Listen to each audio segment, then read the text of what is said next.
सावधान, लग्नाचे आमिष दाखवून गंडा घालणारी टोळी जेरबंद. नवरीसह 5 जणांना घाटंजी पोलिसांकडून अटक.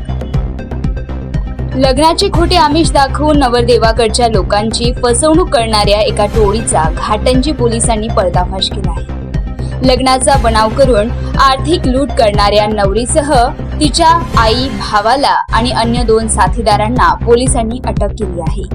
या घटनेमुळे परिसरात मोठी खळबळ उडाली असून या टोळीने आणखी किती जणांना फसवले आहे याचा तपास आता पोलीस करत आहेत.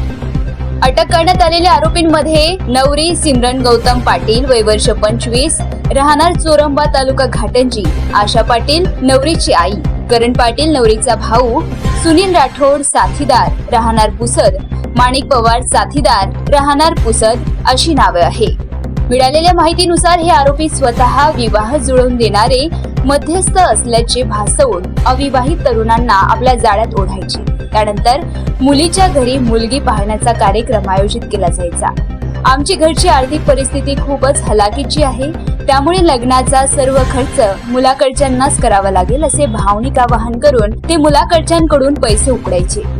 या टोळीने बाणगाव जिल्हा नाशिक येथील अविनाश चांगदेव कवडे, वय वर्ष 32 या तरुणाला आपल्या जाळ्यात ओढले. लग्नाचे स्वप्न दाखवून अविनाशकडून तब्बल 2 लाख रुपये उकळण्यात आले. मात्र आपली फसवणूक झाल्याचे लक्षात येताच अविनाशने घाटंजी पोलीस स्टेशन गाठून तक्रार दिली. अविनाश कवडे यांच्या तक्रारीवरून पोलिसांनी तातडीने चक्र फिरवली आणि 5ही आरोपींना बेड्या ठोकल्या. या सर्वांवर फसवणुकीचा गुन्हा दाखल करण्यात आला आहे. ही टोळी आंतरजिल्हा पातळीवर सक्रिय असावी असा प्राथमिक संशय असून पोलीस अधिक तपास करत आहे.